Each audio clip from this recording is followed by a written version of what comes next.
Hey, B's and G's, main brew guy. All right, doing the Mangrove Jacked Up Challenge, I think. Or Jacked Up Mangrove Jack? I'm not sure.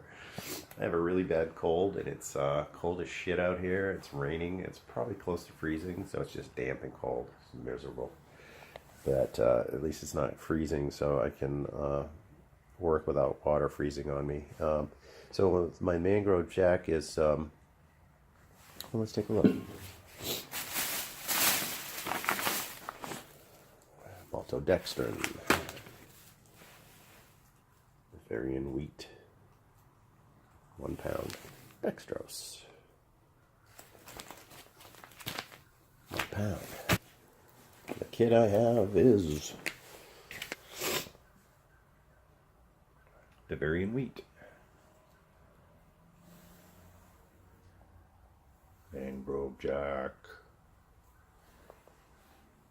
This is recipe number 4. I've never done one of these, so I think this is pre-hopped.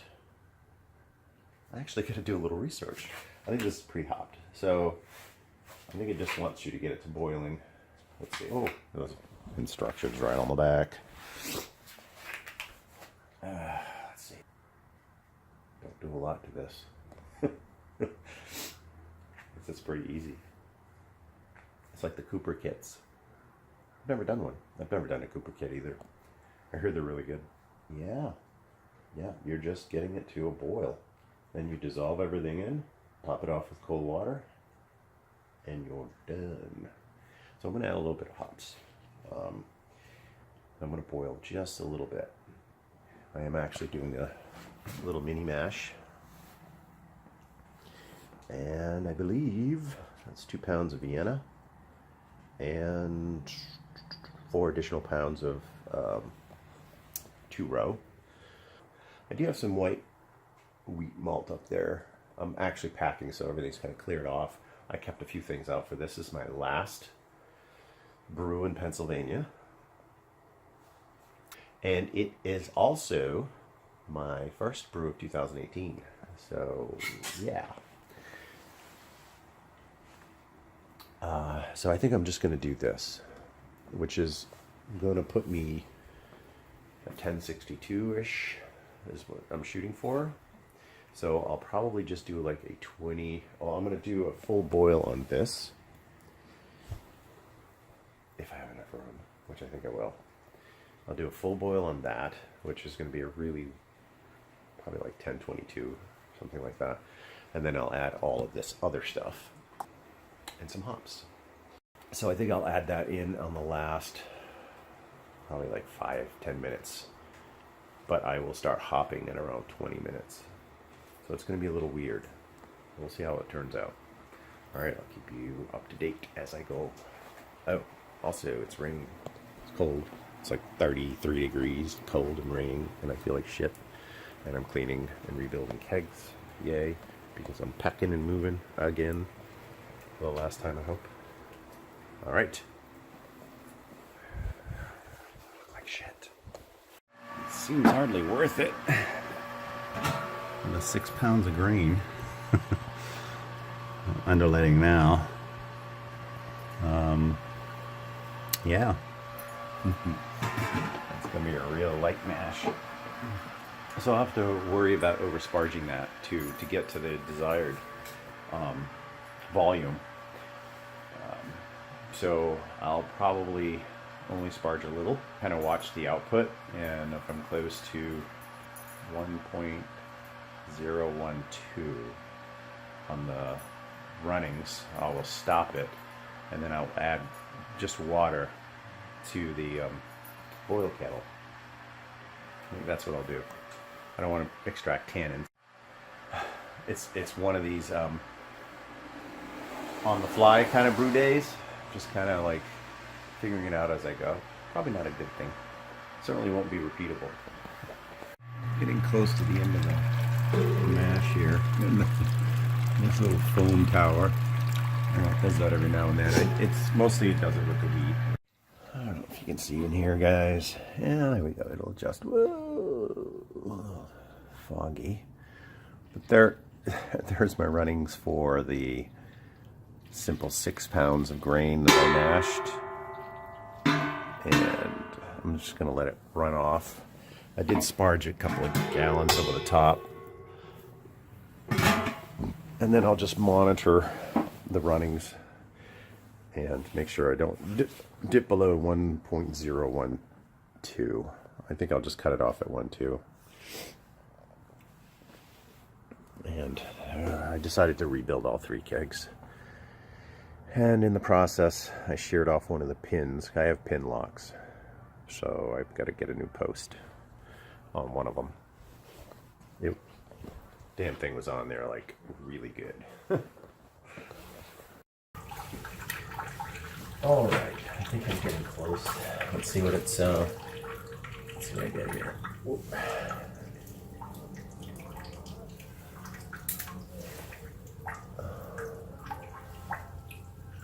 Yeah, it's a little under 5. Excuse me. It's like 4.5. So that I'm fine. My runnings on this are 10-20, so I can add a little bit more if I wanted to, but I'm just going to let that drip out. Basically good to the last drop, and I will fill the rest with just the RO water. I'll just move a hose over and dump it in to get my volume for the boil.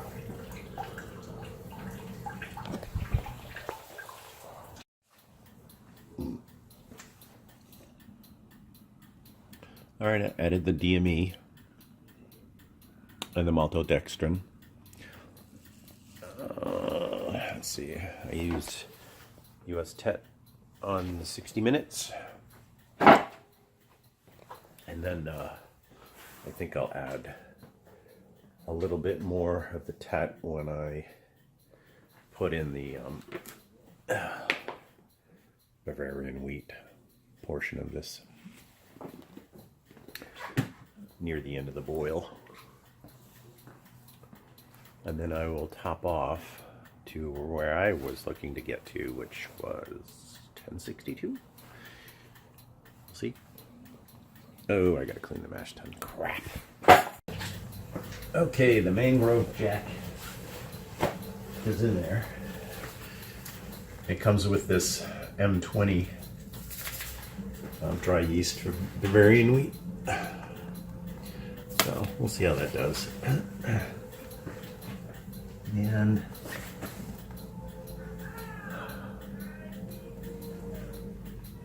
ooh, that smells good. Down to the last 5 minutes of the boil. I just dropped in another hop drop. Ooh, forgot. No. I don't need no shit. Boy, it's been a while. I was all nervous. I forgot to drop the Werflock tablets in there, and I don't need that for wheat beer. Alright. Then I will pack these away. Packing. Yeah, we were right on that element, so I'm pretty much down to almost 5 gallons. It's gonna be a small batch. I might add some water here in a minute. Let me just get a gravity read.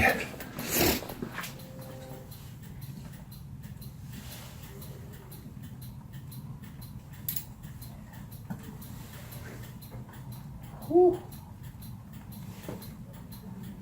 Wowzers.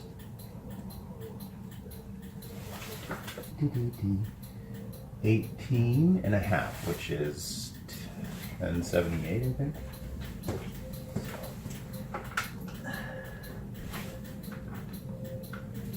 My recommendation to you guys is if you ever get one of these, get a dual scale one. Although if you need to convert, there is a calculator on the BrewTubers website under Brewing Calculators.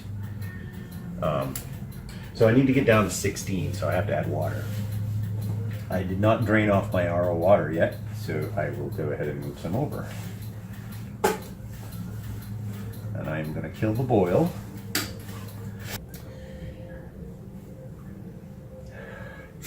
Even though I can't smell. I can still smell this. Oh, that smells glorious.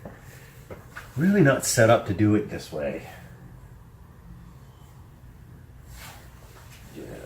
Yes. Okay, here we go.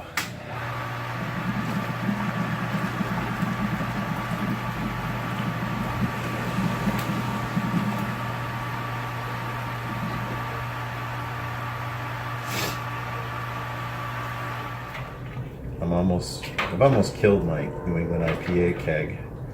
So I suppose when I get to Florida I'll order another one.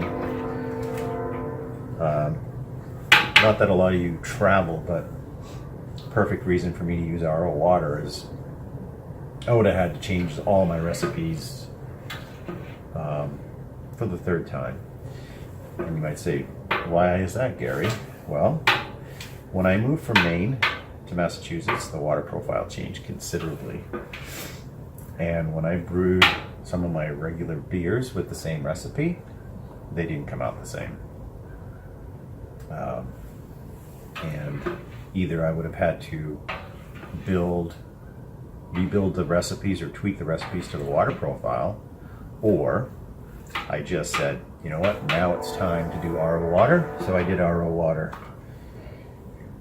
And then adjusted my recipes that I've rebrewed since then for the RO water. Now, you might ask, well, how do you adjust for the RO water? You don't. You brew the beer again, and you take notes and you adjust it for the subsequent brewing based on the RO water. Now, if I had not done that, I would have had to do this over and over and over again. So the RO water for me is key because I know that I'm always gonna, no matter where I go, I can brew the same beer with my recipe and not have it come out any differently, as long as I follow the strict protocol of the recipe. All right, let's see where we're at. I think we're gonna be there because that's a lot of volume now.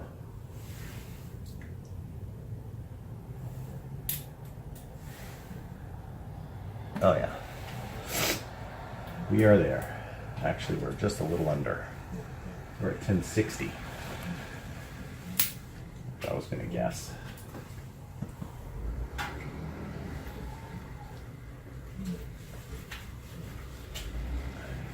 Just a hair under 16. Okay.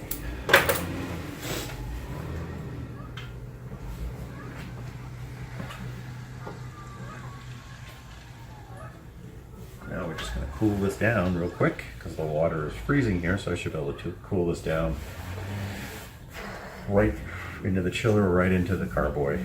So yeah, I still got to pasteurize. I'm still over 180. I still got to pasteurize the wort chiller. So I will cut out and hook up the hoses for that process.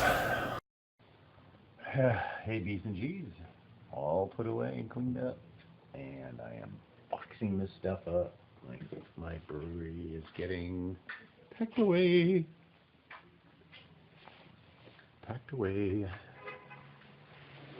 That's all grains and, well, that's beer cans.